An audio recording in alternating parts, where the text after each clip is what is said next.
The wind screamed like a living thing outside the tall windows of the Riverside Drive penthouse. Sophia Caldwell stood at the marble island, drizzling rosemary thyme butter over two perfectly rested ribeye steaks. The scent filled the air: garlic, charred meat, red wine reduction. Everything Alexander loved. The clock on the wall read 9:17 p.m. 3 hours past the time he usually walked through the door. She had stopped calling 2 months ago. The excuses had become too practiced: late client dinner, emergency board vote, flight delayed. Tonight there was no excuse at all. Just silence. Sophia untied the silk apron, folded it with deliberate care, and carried the plates to the dining table set for two. Crystal glasses caught the chandelier light like cold stars. She sat, hands folded, and waited. The food cooled. Her heart cooled faster. At 10:03, the private elevator chimed. Alexander stepped out, suit rumpled, hair wind-tossed, carrying the sharp bite of winter and something sweeter, jasmine and vanilla, a perfume that definitely wasn't hers. He didn't look at the table. "Smells good," he said, already loosening his cufflinks. "I ate at the office." Sophia's voice came out soft, almost curious. "With whom?" He paused for half a heartbeat, just long enough. "Investors. You know how it is." She watched him cross to the bar, pour 2 fingers of Macallan, and drink it like water. Then his phone buzzed. One glance at the screen and the exhaustion melted from his face. A small, private smile appeared, the same smile that used to be only for her. He stepped onto the terrace, sliding the glass door shut. Through the rain-streaked panes she heard nothing, but she saw everything: the gentle laugh, the way he rubbed the back of his neck, the soft "I miss you too." Sophia looked down at her untouched plate. The steak had bled a perfect pink circle onto the white porcelain, like a heart quietly dying. She picked up her fork, set it down again. Something inside her cracked, slow and clean, the way ice splits on a winter lake. When he finally came back inside, cheeks flushed from the cold, he found her still sitting exactly where he'd left her. "I'm turning in," he said. Sophia smiled, small, polite, lethal. "Sleep well, Alexander." He never saw the shift in her eyes. But the storm outside did. And it howled louder, as if it already knew what was coming. Morning light cut through the floor-to-ceiling windows like a blade. Sophia was already dressed. Simple charcoal dress, hair in a low knot, no jewelry. She looked like a woman attending a funeral. Her own. Alexander appeared in the doorway of the kitchen, shirtless, hair still damp from the shower. He stopped when he saw her holding a slim folder. "I need the revised Meridian contract," she said calmly. "You left it in the study last night. You have the 10 a.m. signing." He blinked, surprised she even knew the schedule. "Right. I'll grab it on my way out." "No," she answered. "I'll bring it to you. I'm heading downtown anyway." He shrugged, already distracted by his phone. "Suit yourself." An hour later, she stepped out of the private elevator onto the 62nd floor of Caldwell Global. The entire floor was glass and steel and whispered money. Assistants scattered like startled birds when they had never seen Mrs. Caldwell here before. She walked straight past the reception desk. The girl tried to stop her. "Ma'am, Mr. Caldwell is in. I know where he is." Sophia pushed open the double doors to his corner office. A woman stood at his desk arranging white orchids in a crystal vase. Mid-20s, honey blonde, wearing a dress the color of expensive champagne. She turned and smiled like she'd been expecting company. "You must be Sophia," she said, voice honey over gravel. "I'm Lauren Pierce, Alex's executive liaison." The word liaison landed like a slap. Lauren lifted her wrist to tuck a strand of hair behind her ear, and the overhead light caught a diamond tennis bracelet, the exact one Sophia had circled in a catalog last Christmas and been told was tastelessly flashy. Lauren's smile widened. "He said it brings out my eyes." Sophia felt the room tilt. Behind her, Alexander's voice cut in, sharp. "Sophia, what the hell are you doing here?" He looked from his wife to his mistress and back again, and for the first time in years, uncertainty flickered across his face. Sophia placed the Meridian folder on the desk between them. "Your contract," she said quietly. "Don't be late." Then she turned and walked out. But not before she saw Lauren's hand, small, possessive, settle on Alexander's arm. The elevator doors closed on Sophia's reflection. The woman staring back looked perfectly composed. Inside, something ancient and furious had just woken up. Sophia did not go home. She took the elevator to the parking garage, slid into the back of the waiting black Maybach, and told the driver, Hudson Yards, please. The old address.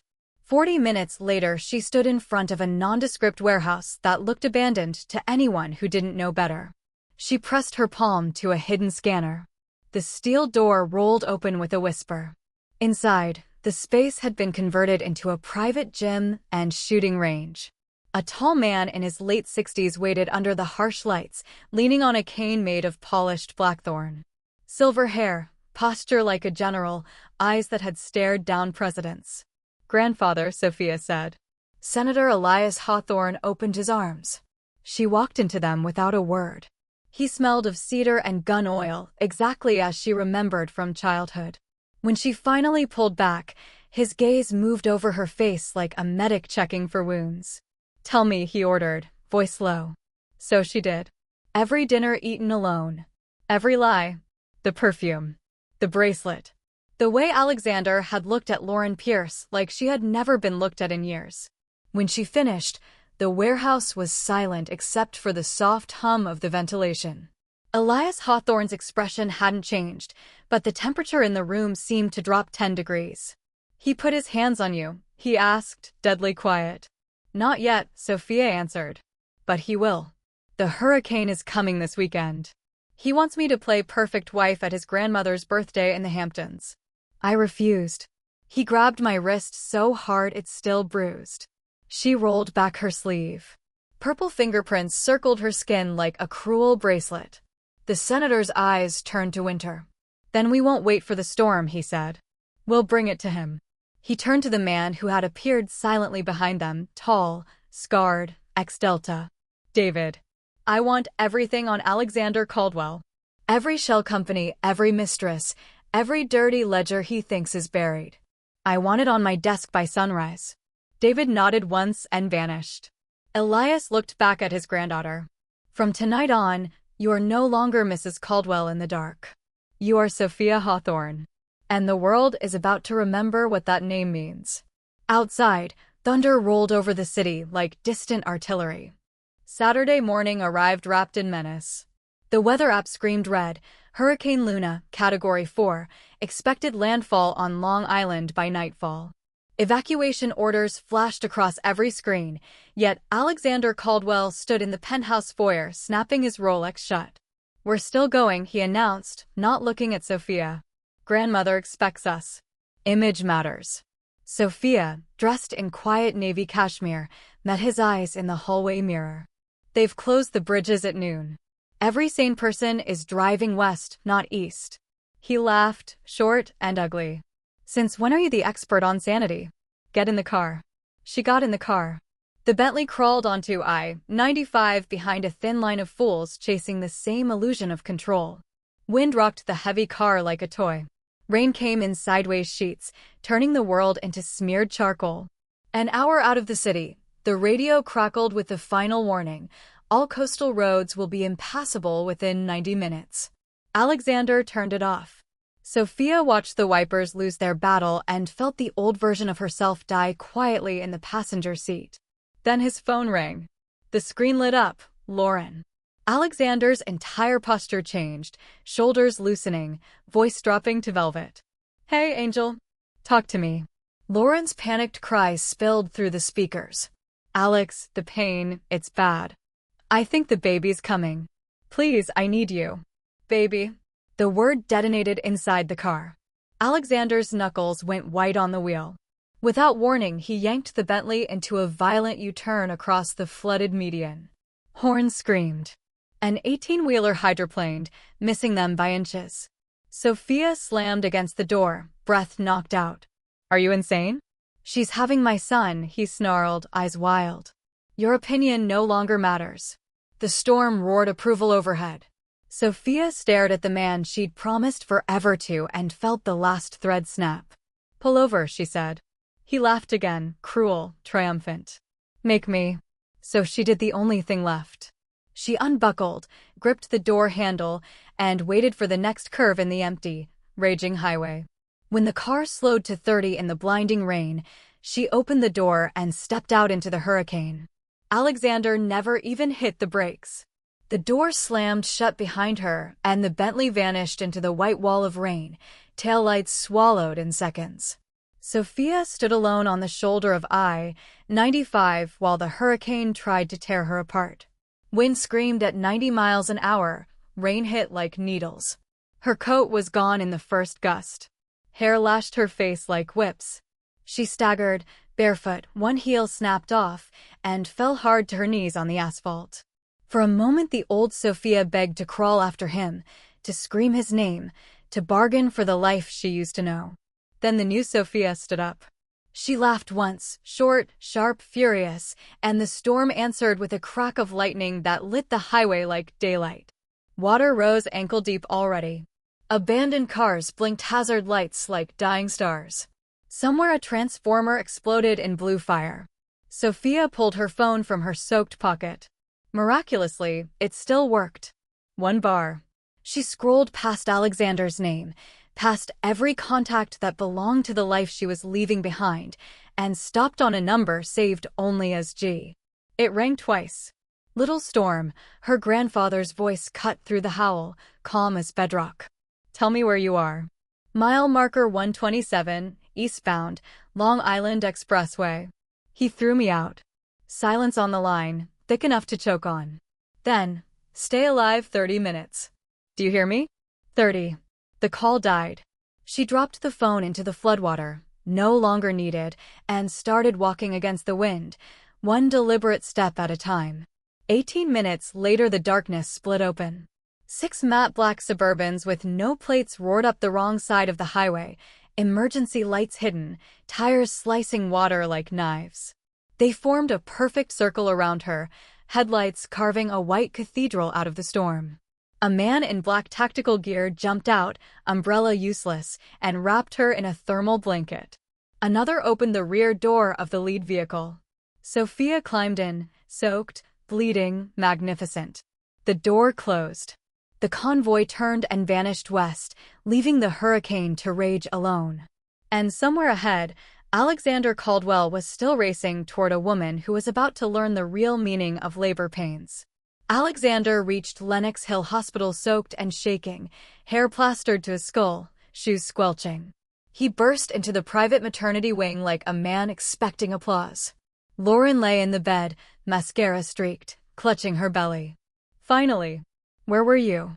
He dropped to his knees beside her, kissing her knuckles. Traffic.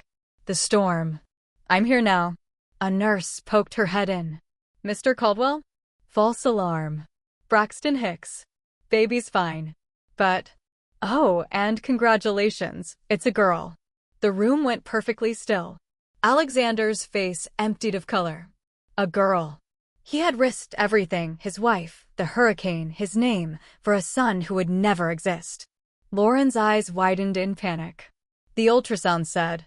They were wrong, the nurse said cheerfully and left. Alexander stood slowly. The tenderness drained from him like water down a sink. He stared at the tiny pink bundle as if it were evidence in a crime. Lauren reached for him. Alex, baby, we can try again. He stepped back. Try again? With what money? Do you have any idea what I just? His phone vibrated. Unknown number. He answered. A man's voice, cultured and arctic. Mr. Caldwell, this is the United States Treasury Office of Asset Forfeiture. All accounts associated with Caldwell Global and your personal holdings have been frozen effective immediately, pursuant to a national security directive. Do not attempt transactions. Agents will be in touch. Click. Alexander stared at the dead screen. The hospital room tilted. Lauren's voice rose into a whine. Alex? Alex, what does that mean? He looked at her, really looked, and saw only the price tag of his ruin. Outside the window, lightning forked across the Manhattan sky. Inside, the first brick of his empire cracked and fell. He did not yet know that across the river, in a secure compound lit by soft firelight, Sophia Hawthorne was drinking hot tea in dry clothes while her grandfather signed a single piece of paper that would turn the rest of Alexander's world to ash. But he felt it coming. Like thunder you hear long before the rain arrives. 2 days later, Alexander sat in the back-to-back emergency board calls, voice hoarse from shouting at lawyers who no longer feared him. Every bank portal showed the same red banner: account frozen, federal seizure. His CFO finally whispered the truth: whoever hit us has Treasury-level clearance. We're not fighting a lawsuit, Alex. We're fighting the government. Alexander hung up and stared at the skyline he used to own. It looked suddenly borrowed. At 3:17 p.m. his assistant buzzed, voice trembling. "Sir, there's a Mr. Reed Langston here. He says he represents Mrs. Caldwell in divorce proceedings. He won't take no for an answer." Alexander laughed, a cracked sound. "Send him in." Reed Langston was 35, tall, calm, dressed like he charged $5,000 just to breathe the same air. He placed a thin blue folder on the desk as if laying down a guillotine. "Mrs. Caldwell has filed. You have 72 hours to sign, or we go public with everything." Alexander flipped it open. Asset division page, 1 line. Alexander Caldwell voluntarily waives all right, title, and interest in any property, account, or equity acquired during the marriage. He barked a laugh. "She gets nothing. I built this company before I even met her." Reed smiled, small and surgical. Page 7. Alexander turned. 3 years ago, when Caldwell Global was bleeding out in a hostile takeover, an anonymous $180 million lifeline had appeared overnight. The money that saved him. The money he'd bragged about as genius luck. The lender was listed as Hawthorne Family Trust. Interest compounded, $412 million today. Reed closed the folder for him. "You don't own Caldwell Global, Mr. Caldwell. You've been renting it from your wife's grandfather. Rent is now due." He slid a pen across the mahogany. 72 hours. Reed walked out. Alexander stared at the pen like it was a loaded gun. Outside his window, the first news chopper appeared, hovering like a vulture. The headline ticker on the muted television already read, "Caldwell Global shares halted amid federal freeze." He reached for the scotch. The bottle was empty. Of course it was. The collapse came faster than even Sophia expected. By Wednesday morning, every major partner had pulled out. Sterling and Company terminated the joint tower project due to force majeure. By noon, the City Planning Commission revoked every permit Caldwell Global had spent 5 years greasing palms for. By 3 o'clock, the stock exchange suspended trading. The ticker froze at 37 cents. Alexander stood in the glass-walled boardroom, watching his executives file out without meeting his eyes. One by one, they placed resignation letters on the table like white surrender flags. He didn't blame them. Ruts know when the ship is already underwater. At 6, he took the elevator to the lobby for the last time. Reporters swarmed, cameras flashing like gunfire. "Mr. Caldwell, is it true you're under federal investigation? Any comment on the bribery allegations? Sources say your wife's family ordered the freeze. Care to respond?" He shoved through them, climbed into the last company car still in his name, and told the driver, "Queens. Anywhere cheap." The driver glanced in the mirror, recognized the face from the news, and simply nodded. Lauren was waiting in the hospital discharge lounge, bags packed, baby asleep in a plastic carrier. She lit up when she saw him, then saw the empty passenger seat, the missing driver, the hollow in his eyes. "Where's the Bentley?" she asked. "Gone." She looked around the grimy lobby. "So, which car are we taking?" Alexander handed her a subway Metro card. Her scream woke the baby. By nightfall, they were installed in a $900 a month studio above a bodega that smelled of old grease and bleach. 1 room, 1 bed, 1 hot plate. Lauren held the crying infant and stared at the peeling paint. "This is temporary, right?" Alexander poured vodka into a coffee mug that still had yesterday's lipstick on the rim. "Define temporary." Across town, in a quiet townhouse on East 78th, Sophia stood barefoot in a silk robe, watching coverage of the chaos on a muted screen. Reed Langston handed her a glass of champagne. Phase 1 complete, he said. Sophia didn't smile yet. Phase 2 starts tomorrow, she answered. Outside, the city lights glittered like broken glass. The IRS raid hit at 6:02 a.m. Alexander opened the studio door in yesterday's shirt to find 12 agents in windbreakers, warrant in hand. They moved like they'd rehearsed it, laptops seized, boxes taped, even the cheap coffee maker unplugged as potential evidence. Lauren clutched the baby and screamed, "We have a newborn." An agent politely stepped around her like she was furniture. By noon, Alexander sat in a gray interrogation room downtown, fluorescent lights buzzing overhead. Two investigators slid folders across the table the way dealers lay down aces. Offshore accounts in the Caymans. Bribes labeled consulting fees to the zoning board. A $7 million wire to a shell company owned by the mayor's brother-in-law. Every dirty secret he thought buried forever, printed in neat black and damning rows. "Where did you obtain these records?" he asked, voice cracking. The older agent smiled without warmth. Anonymous source. Very thorough. Alexander knew whose fingerprints were on that anonymity. They let him walk at dusk. No charges yet, just the promise of many. Outside, paparazzi flashbulbs popped like gunshots. Someone had leaked his exact release time. He pushed through the crowd and kept walking until the city blurred. At 2 a.m., he stood outside the gated Riverside Drive building that still, technically, belonged to both of them. The doorman he'd once tipped hundreds to now looked through him. "Mrs. Caldwell changed the access list, sir. You're not on it." Alexander stared up at the penthouse windows, dark and indifferent. He slept on a bench in Central Park, coat over his head, while rain dripped through the leaves. Across the park, in a different darkness, Sophia sat on the terrace of the Hawthorne compound. Reed handed her the overnight report. Caldwell Global stock now 4 cents. 3 class action lawsuits filed. Lauren Pierce spotted leaving a Midtown clinic with visible bruises. Source says domestic dispute. Sophia closed the tablet. "Make sure the DNA lab receives the second sample tomorrow," she said quietly. Reed raised an eyebrow. "You're sure? I want him to watch the last lie die in his hands." Thunder rolled low over the Hudson, slow and satisfied. 3 weeks later, Alexander looked like a man who had aged 10 years in 30 days. Unshaven, suit wrinkled from sleeping in it, he sat on a cracked plastic chair in a strip mall DNA lab in Jersey, clutching a manila envelope that cost him his last $800. The technician handed him the report without ceremony. Probability of paternity, 0%. He stared at the bold black 0 until the numbers blurred. Not a son. Not even his daughter. Just the final receipt for every bad choice he'd ever made. That night he kicked down the studio door at 3 a.m., drunk and shaking. Lauren was on the phone, whispering, "I told you I'd call when he passed out." She saw his face and dropped the phone. Alexander held up the report like a death warrant. "Tell me his name."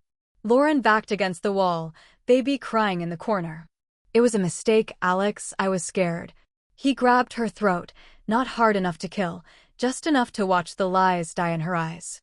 When she told him Davenport Capital, the married whale who'd paid for the Soho loft last year, Alexander laughed until he cried.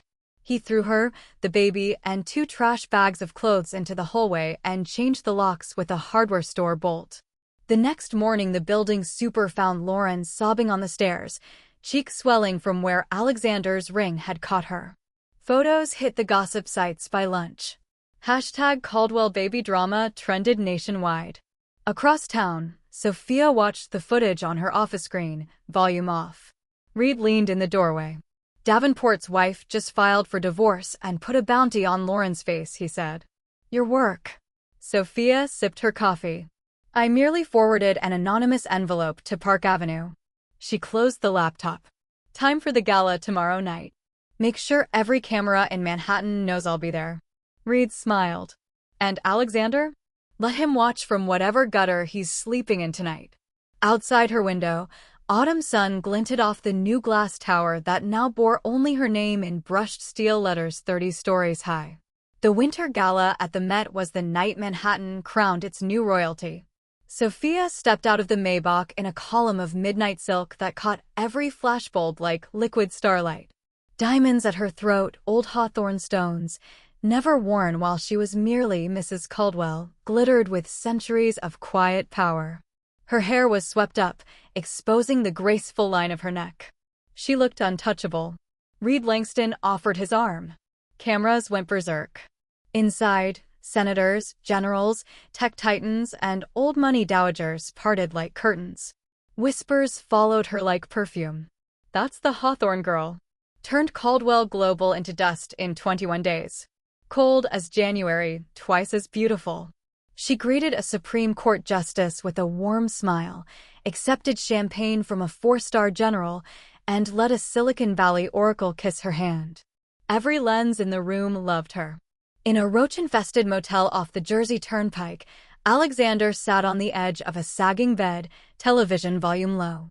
The gala streamed live on a cracked phone screen propped against a half-eaten burger. He watched Sophia glide across marble floors he used to own, surrounded by men who once begged for his table. The anchor gushed.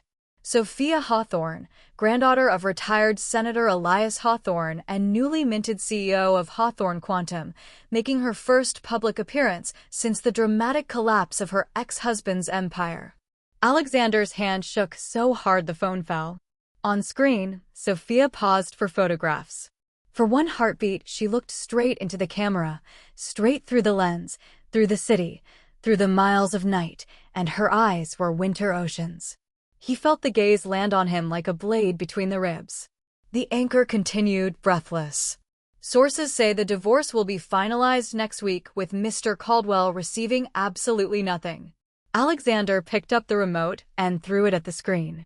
It bounced off, harmless. The picture stayed perfect. Sophia smiling, radiant, victorious. He slid down the wall until he sat on the filthy carpet, head in his hands. Outside, sirens wailed past, heading somewhere that wasn't here.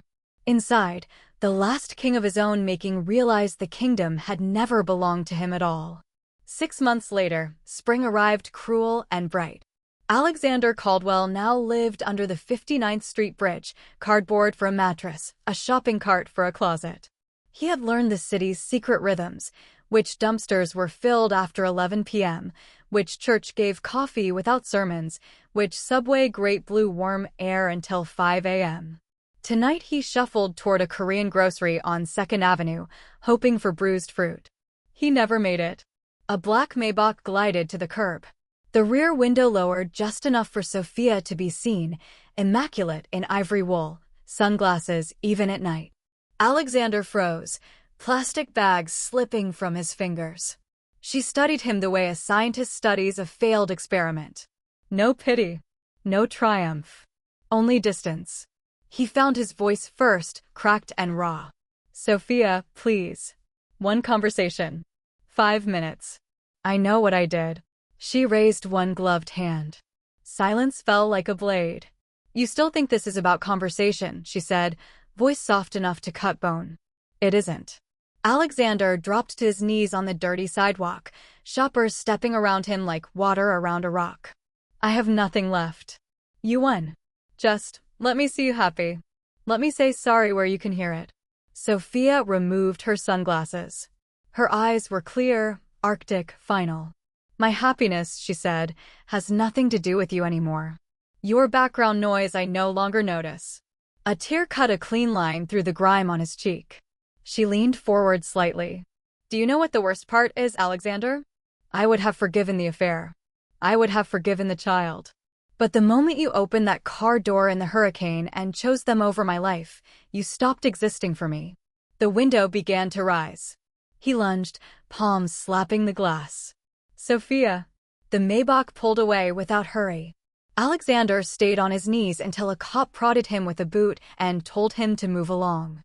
Above him, the city kept shining, indifferent and beautiful. Somewhere inside that shine, Sophia Hawthorne was already forgetting his name. Lauren Pierce, real name Jenna Moretti, no longer recognized the woman in cracked mirrors. The scar ran from left temple to jaw, thick, purple, raised like a zipper someone had forgotten to close. Mrs. Davenport's box cutter had been surgical in its cruelty. She pushed a dented shopping cart along Canal Street at dawn, baby strapped to her chest with a torn baby carrier. No one looked twice. Disfigured mothers were invisible currency in this part of the city. Her last hope had been the real father, Victor Davenport. She had waited outside his gold-plated building for 3 days, rehearsing the tearful plea. He stepped out, saw the scar, the stroller, the desperation, and kept walking. His bodyguard shoved her into the gutter for good measure. By midnight, she was back under the Manhattan Bridge, sharing a bottle of cheap gin with a woman who used to be a nurse. The woman told her, "Girl, you're still pretty on the inside." Lauren laughed until she vomited. Across the river, in the glass penthouse that once belonged to both of them, Sophia stood at her new office window, signing the final bankruptcy filings for Caldwell Global. Reed placed a small velvet box on the desk. Inside lay the diamond tennis bracelet Alexander had bought Lauren. It had been returned anonymously, wrapped in newspaper, smelling of bleach and despair. Sophia turned the bracelet once, watching it catch the sunrise, then dropped it into a drawer already full of other returned things. Keys to the Hamptons house, a man's Rolex, a sonogram photo of a child that never was. Reed asked, "Shall I have it melted?" "No," she said. "Leave it. Reminders rot faster when you keep them in the dark." That same morning, Alexander woke under the bridge to find his shoes stolen. He limped barefoot to the river, sat on the concrete edge, and stared across at the skyline that used to bow to him. A newsstand nearby blared the headline: Hawthorne Quantum breaks $400 billion valuation. Photo: Sophia, smiling, shaking hands with the president. Alexander picked up a discarded newspaper, folded it into a pillow, and lay down. The sun rose higher. The city kept moving. 2 ghosts watched from opposite shores, both breathing the same cold air, both already erased. 1 year later, October wind carried gold leaves across Central Park. Sophia sat at a corner table in a quiet tea house on Madison, sunlight warming the sleeve of her cream cashmere coat. Across from her, Reed Langston closed the leather folder containing the final divorce decree long signed, now merely ceremonial. "You're officially free," he said. She smiled, small and genuine. "I was free the night I stepped out of that car." Reed poured jasmine tea into porcelain cups. Steam curled between them like a quiet promise. "I've waited," he said, voice low. "No pressure. No rush. But I'm done pretending I only want to be your lawyer." Sophia looked at him, really looked, for the first time in months. The steady eyes, the calm hands that had dismantled an empire without ever raising their voice, the man who had stood in every storm beside her and never once asked for credit. She reached across the table and laced her fingers through his. "I know," she said softly. "And I'm ready." Outside, leaves spun in slow circles, falling upward for a moment before surrendering to gravity. That same afternoon, in the bowels of the city, Alexander shuffled into a free clinic on the Bowery. Track marks dotted his arms, his once expensive coat now tied with string. A nurse took his blood pressure, frowned, wrote acute liver failure on the chart. He didn't ask how long. He already knew the answer was measured in weeks, maybe days. When they handed him a paper cup of pills, he palmed them instead of swallowing. Later, under the same bridge, he traded the pills for one last bottle of vodka. He drank half, lay back on cardboard, and watched clouds race across a sky he would never own again. Somewhere across the park, church bells rang for a wedding no one had announced yet. Alexander closed his eyes and, for the first time in a year, felt something close to peace. Sophia's name never crossed his lips again. It simply no longer existed in the shrinking map of his mind. 5 years later, Sophia Hawthorne Langston stood on the balcony of the new Hawthorne Quantum headquarters, a silver tower that now pierced the midtown skyline higher than any Caldwell building ever had. Below, Manhattan glittered like spilled diamonds. Her daughter, 3 years old, chased bubbles across the rooftop garden while Reed pretended to be a sleepy dragon. The child's laughter floated up, bright and impossible. Inside, a small headline still appeared from time to time. Unidentified male body recovered from East River, advanced decomposition, no ID. Or, former CEO Alexander Caldwell declared legally dead after 7 years missing. No one connected the skeletal remains to the man who once ruled boardrooms. No one cared to. Lauren Pierce, Jenna Moretti, had vanished into the prison system after a string of arrests, shoplifting, solicitation, child endangerment. The little girl she'd carried was taken by the state, adopted quietly by a family in Oregon. The scar on Lauren's face became just another mark among many. Sophia read none of it anymore. The daily briefings her assistant prepared now skipped the crime pages entirely. That evening, the family took the helicopter to the Hudson Valley compound. Grandfather Elias, now 83, sat by the fire waiting. His eyes were weaker, but the grip when he hugged his great-granddaughter was still iron. He looked at Sophia, then at Reed, then at the child asleep on the sofa under a cashmere blanket. "You did it," he said quietly. "You turned their poison into light." Sophia rested her head on Reed's shoulder. "I just stopped watering the weeds," she answered. Outside, the first snow of the season began to fall, soft, silent, erasing every footprint that didn't belong. Somewhere far beneath the city, in a flooded tunnel no one visited, a rusted shopping cart still held a rotted cardboard sign that once read, "We'll work for food, Caldwell." Snow never reached that deep. But time did. And time, patient and merciless, finished the story the hurricane had only started. 10 years after the hurricane. A private kindergarten in Greenwich Village, the most exclusive in the city. Parents in quiet cashmere wait outside glass doors while children paint with fingers dipped in gold. One little girl, dark curls and storm gray eyes, holds up her picture, a tall silver tower touching the sun. "That's Mommy's building," she announces proudly. The teacher smiles. Everyone knows who Mommy is. At 3:15 p.m. the Maybach pulls up. Sophia steps out in jeans and a white coat, hair loose, no security visible anymore. They're there, just invisible now. She kneels, arms open. Her daughter runs into them like a comet. Reed follows, carrying the toddler son who looks exactly like his father, but with Sophia's fearless grin. They buckle the children in, wave to the other parents, and glide away. That same afternoon, in a potter's field on Hart Island, a city worker hammers a new plastic marker into the ground. The number reads 2023 to 1874. No name, no flowers. Just another unclaimed soul ferried over on the prison boat. A gull lands, pecks once, flies off. Across the river, Sophia's phone buzzes with a single message from an unknown number, an old habit she never broke. "They finally buried him today. Potter's Field. Thought you should know." She reads it once, deletes it, and slips the phone back into her pocket. In the back seat, her daughter sings a made-up song about dragons who live in skyscrapers. Her son claps sticky hands.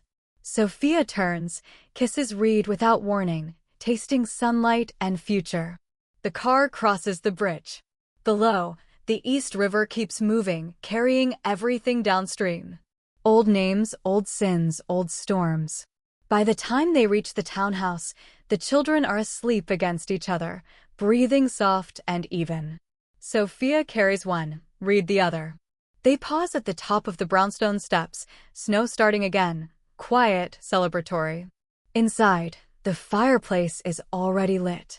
Grandfather Elias, now 93 and frail, waits in his favorite chair with a storybook open on his lap.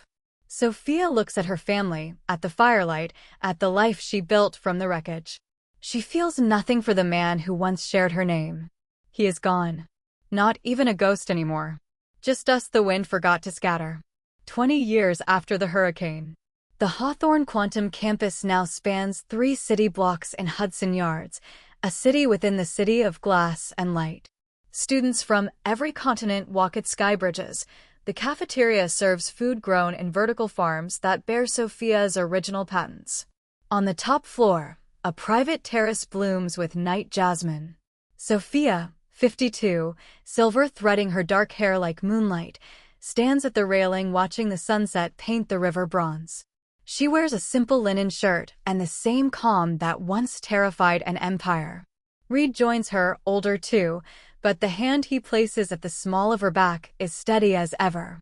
Their eldest daughter, now 23 and freshly minted PhD from MIT, waves from the helipad below, boarding a prototype air taxi she helped design. The younger two, 19 and 17, are somewhere inside arguing over who gets the bigger lab this summer. Reed kisses Sophia's temple. Dinner with your grandfather in an hour. He insists on the old dining room.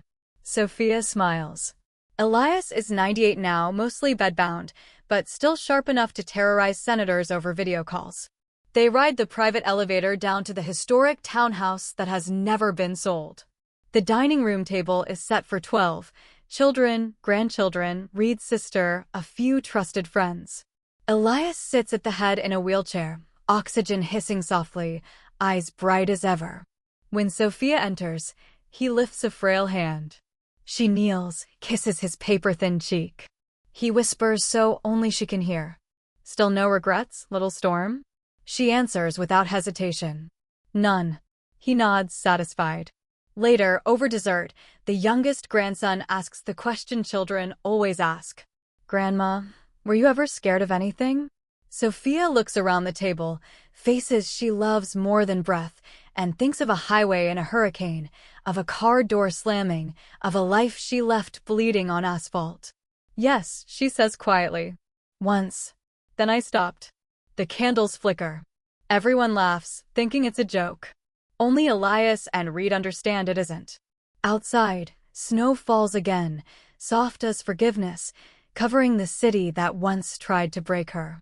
Inside, the Hawthorne dynasty eats chocolate cake and plans the next century. And somewhere, deep beneath layers of earth and time, a nameless bone turns to dust. The storm is finally, perfectly over. 30 years after the hurricane. The memorial garden on the Hawthorne Quantum campus is small, hidden between two research wings. A single black granite bench faces a quiet koi pond. Etched on the bench in almost invisible script. For the girl who walked out of the storm, S.H. Today, a gentle May breeze moves the water lilies. Sophia, now 70, 80, sits on that bench in a pale linen dress, hair pure silver, posture still straight. Her hands rest in her lap, calm as always. Reed died peacefully 2 winters ago, holding her hand while snow tapped the window. Their children, 3 grown, brilliant, kind, orbit the world now, one on Mars mission control, one running the Pacific fleet of clean cargo ships, one raising the next generation in the old townhouse. Grandchildren and great-grandchildren come and go, kissing her cheek, leaving flowers, taking selfies with the woman every history book calls the quietest revolution in American business. A young reporter, barely 25, has been granted the rare interview. She sits nervously opposite the living legend. Mrs. Hawthorne Langston, she begins, your biographers all say the turning point was a hurricane night 30 years ago. But no one knows the full story. May I ask, what really happened on that highway? Sophia looks at the koi drifting under lily pads, orange and white ghosts. For a long moment the only sound is wind chimes. Then she speaks, voice soft, steady, final. A man I once loved opened a car door and told the storm to take me. The storm tried. I refused. The reporter waits, breathless. Sophia turns, eyes still winter clear. That is the entire story. Everything after was just living. She rises slowly, smooth as ever, and walks the gravel path toward the main building. The reporter watches her go, understanding, for the first time, why every powerful person on earth still calls this woman ma'am, without thinking. Behind her, the koi pond ripples once, then settles. The bench remains empty. The wind moves on. And somewhere far beneath the city, in a place no map remembers, the last fragment of a nameless man's dust finally, quietly, lets go. The hurricane is only a line in textbooks now. The woman who walked out of it is forever. 50 years after the hurricane. The hurricane is now a footnote in climate archives. Hurricane Luna, Category 4, 2025, costliest storm of the decade. No one alive remembers the human story except one woman. Sophia Hawthorne Langston, 102, sits in the same quiet garden. The bench has grown around her. Wisteria vines older than most nations drape the pergola. A soft exosuit of silk-thin carbon fiber helps her spine stay straight, but her eyes are unchanged. Winter oceans, still lethal. Her great-great-granddaughter, Captain Elena Langston, commander of the lunar mining fleet, kneels beside the wheelchair. "Grand Sophia," she whispers, "the History Channel wants to do a holodrama. They're calling it The Woman Who Killed an Empire with Silence." Sophia's laugh is papery but sharp. "Let them. As long as they get the ending right." Elena smiles. "Which is?" "That there was no ending. Only a beginning." A gentle drone descends, projecting a live feed from the Mars colony. Sophia's eldest great-grandson waves from red dust, holding a newborn wearing a tiny shirt that reads Hawthorne 2125. Sophia lifts one trembling hand in greeting. The feed switches to the orbital ring station named after Reed. Another descendant, this one a composer, has written a symphony titled Storm Door. The premiere is tonight. The first movement is nothing but wind sounds for 7 minutes, then sudden, perfect silence. Sophia listens to the preview through bone conduction buds and nods once. Approval from a century is still law. When the garden empties, she remains alone with the coy descendants of descendants, gliding beneath lilies. She speaks to no one and everyone. "You thought you threw me away, Alexander. You thought the storm to finish me. But storms don't kill mountains. They only wash the weak stone away." A final breeze stirs the wisteria. Somewhere far below, in the deepest server vaults of the planet, the last digital ghost of Caldwell Global flickers once, a forgotten line of code, then goes dark forever. Sophia closes her eyes. The garden holds its breath. And the woman who was once left for dead in a hurricane finally, perfectly rests. 100 years after the hurricane. There is no one left who ever knew Alexander Caldwell's face. Even the potter's field where his bones were dropped has been paved over for a solar farm. But the garden still exists. It has been moved, stone by stone, to the permanent lunar settlement Hawthorne Alpha. The same black granite bench, same koi pond, now under a transparent dome, same wisteria trained along carbon lattice. Today the dome is open to the starry black. Earth hangs low and blue in the sky, a marble no one on the surface remembers belonging to a single man. A small girl, age 6, great-great-great-granddaughter number 7, places a single white lily on the bench. She is here for the annual reading. Every year, on the anniversary of Hurricane Luna, one child is chosen to read the only surviving private recording of Sophia Hawthorne Langston, made at age 102.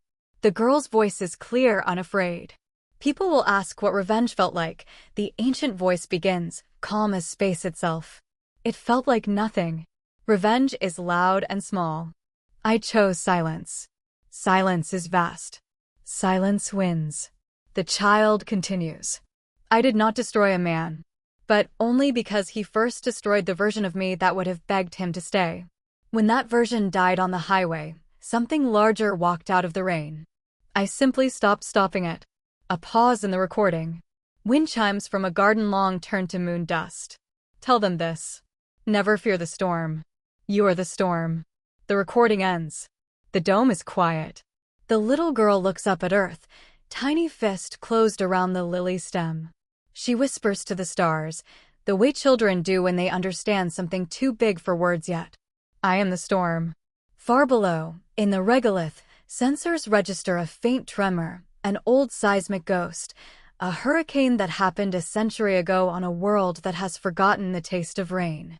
The tremor fades. The girl smiles, exactly like her ancestor. Somewhere, in the place where stories go when they are finished, a nameless man finally stops trying to say sorry. There is no one left to hear it anyway. The storm has become legend. The legend has become blood. The blood keeps walking. 200 years after the hurricane. The name Alexander Caldwell survives only in one place, a single footnote in the Lunar Historical Codex, entry 9,847,112. Cause of empire collapse, personal moral failure, aggravated by Category 4 meteorological event. That is all. On Mars, in the city of New Greenwich rises in red glass towers around a central plaza. At its heart stands the original black granite bench, shipped piece by piece, reassembled under a pressurized dome of living ivy. Every dawn, schoolchildren in silver pressure suits come to touch it. They are told the same short story. A woman was thrown from a car into a storm. She stood up.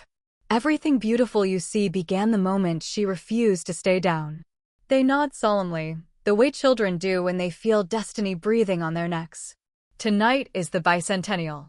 A girl of 10, direct descendant, 11th generation, places her palm on the bench. The stone is warm from the day's artificial sun. Hidden sensors read her DNA, recognize the sequence, and the bench lights from within with soft white fire. Across the plaza, holographic mist rises. Sophia appears, not old, not young, simply eternal, standing in the hurricane rain, coat whipping, eyes like winter lightning. The crowd of thousands falls silent. She speaks only once, voice carried on every channel from Mercury to the Oort cloud. I was never the victim. I was the verdict. The image freezes on her face, calm, merciless, magnificent, then dissolves into stars. The children cheer, not because they fully understand, but because they feel it in their bones. The story is still writing itself inside them. Far away, on a quiet asteroid mining rig, a maintenance drone uncovers a rusted data chip. It contains one corrupted video file, a man screaming man in a storm, shoving a woman into rain. The drone, following protocol, wipes the file as unrecoverable. No record remains. No echo. No name. Only the bench, the garden, and the endless forward motion of a bloodline that learned, on a wet highway long ago, exactly how powerful a woman becomes when she stops asking to be saved. The storm is over. The storm never ends. 500 years after the hurricane, humanity has scattered across 12 star systems. Old Earth is a museum planet, blue-green and silent, visited only by pilgrims and historians.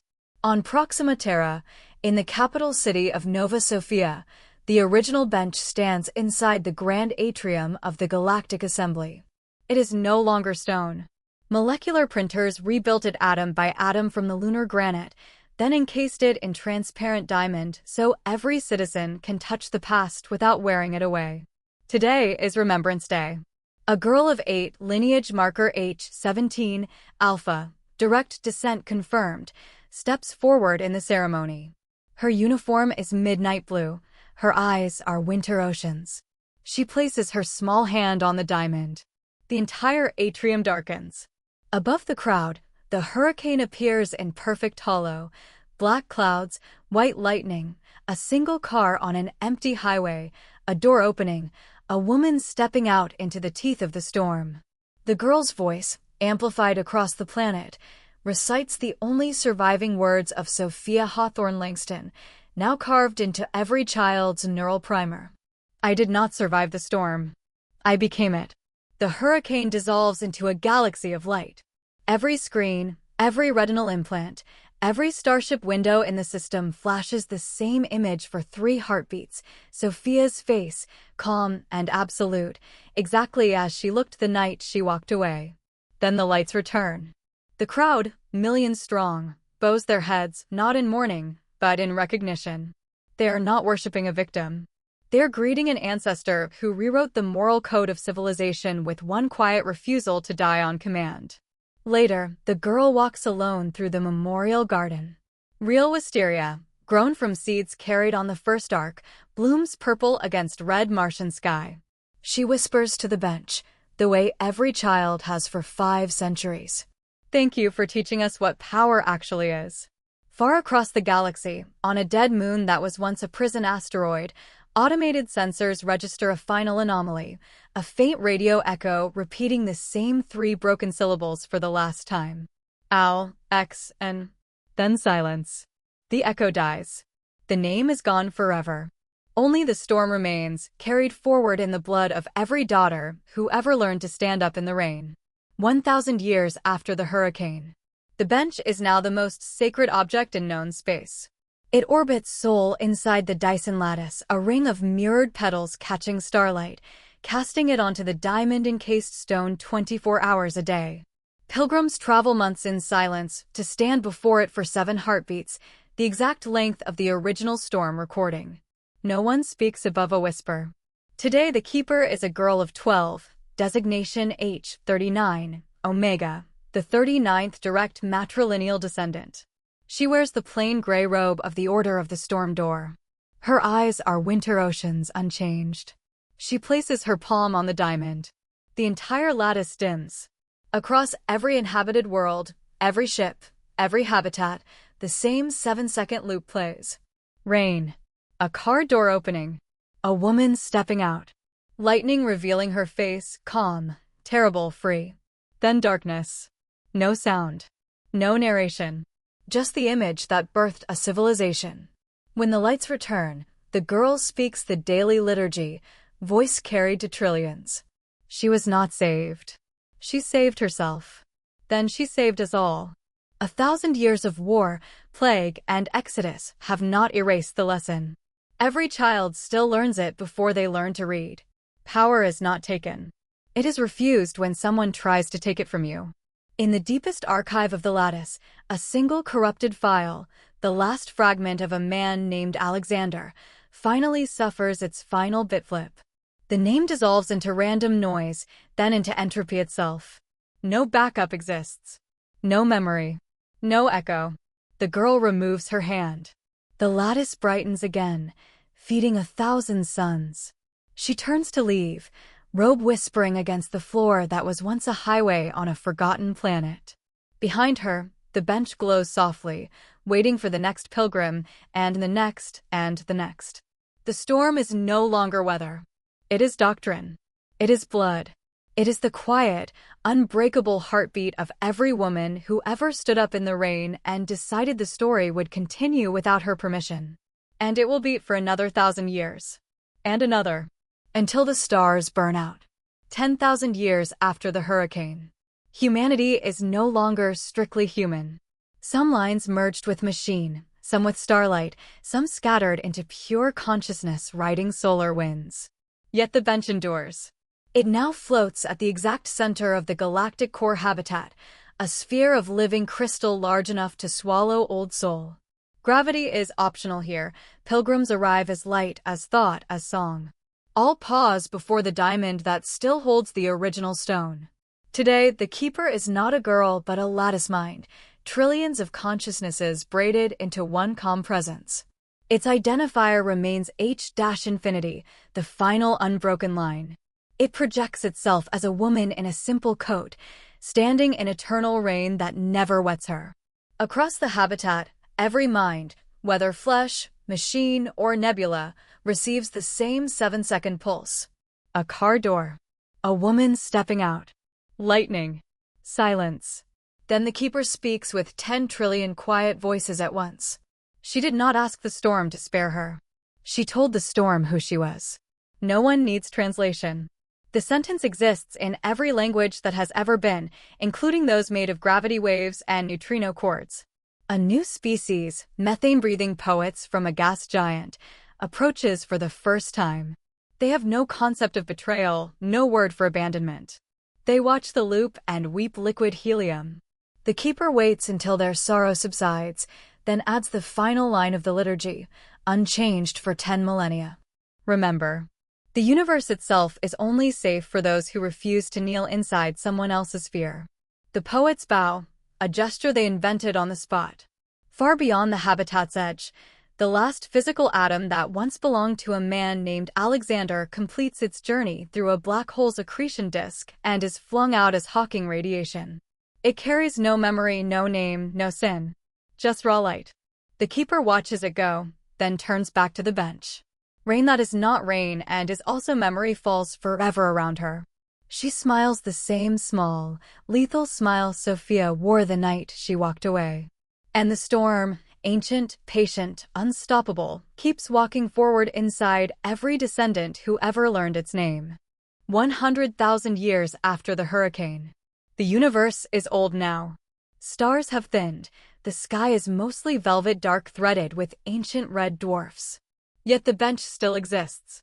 It has become the final monument, suspended in the exact center of the last habitat, a pocket dimension folded outside time, kept alive by the pulled will of every consciousness that ever traced its lineage to a woman who once stepped out of a car into rain. There is no keeper anymore. The line H-infinity dissolved into pure pattern. It is the habitat itself. Today, the monument opens for the last pilgrimage. Beings of light, of song, of thought without form arrive from every surviving shard of reality. They do not speak. They simply touch the diamond with whatever they use for hands, wings, fields, or longing. The 7-second loop plays one final time. A car door opening. A woman in a soaked coat. Lightning revealing winter eyes. Then nothing. When the darkness lifts, the monument speaks with the voice of every daughter who ever lived. This is not a story about betrayal. It is the story of the moment betrayal failed. She was offered death wearing the face of love. She refused the offer. Everything you are, everything you will ever be, began when she closed that door behind her and kept walking. Remember, even entropy kneels when a woman decides the story does not end with her ruin. The pilgrims bow, some in gravity, some in silence, some in colors that have no names. Then, gently, the diamond begins to dissolve. Not from decay, from completion. The stone turns to light, the light to memory, the memory to pure law written across the fabric of space-time. No storm outlives the one who becomes it. The last habitat dims. Across the dying universe, every remaining consciousness feels the same quiet pulse in whatever they use for a heart. Thank you for teaching us how to stand up in the rain. Then silence. Perfect, eternal, victorious silence. The hurricane is over. The woman who walked out of it has become the reason anything walks at all. And somewhere, in the place where endings go to rest, the last whisper that was once a man finally lets go. There is no one left to hear it. There never was. The storm has won. Forever.